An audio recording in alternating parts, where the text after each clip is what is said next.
This is a show where we talk about what an asshole Chris Matthews is. Come on, let's play fastball. Didn't even see it coming, did you? Ha ha. Okay, let's get to issue number 1. I don't have any guests on this show because I don't want anybody to come up here that I have to argue with because they're all shitheads and none of them know anything.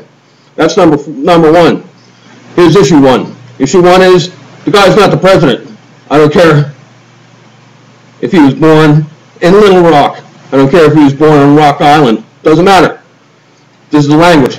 The language is natural born citizen means an American father and mother, born on American soil. He had an African father. He's not a natural born citizen. No, that's it. You're not the president. I see in your biography you have 16 PhDs. Ha! That means 16 different universities think you're a pinheaded dope. Ha ha! Okay, here's another thing. Hey, Pelosini, you want to push everybody until they finally get pissed off? And then they tell you want to say that there's the language of violence? You're right, there is the language of violence. I have a gun.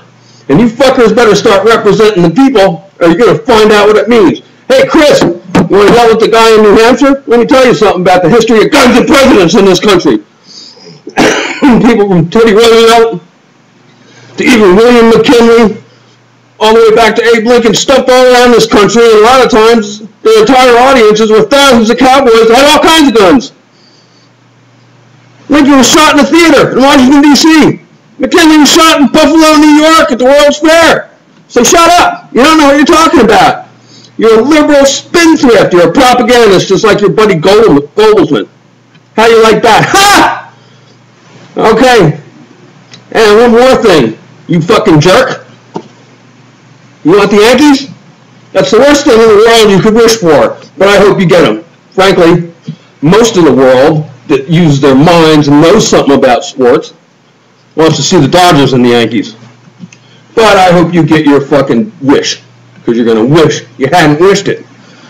Now, next week on Fastball, which, depending on what kind of lies you throw out there this week, could be curveball, we'll do Snide Show. That's where I say a bunch of snarky stuff about people that aren't there to defend themselves. Ha!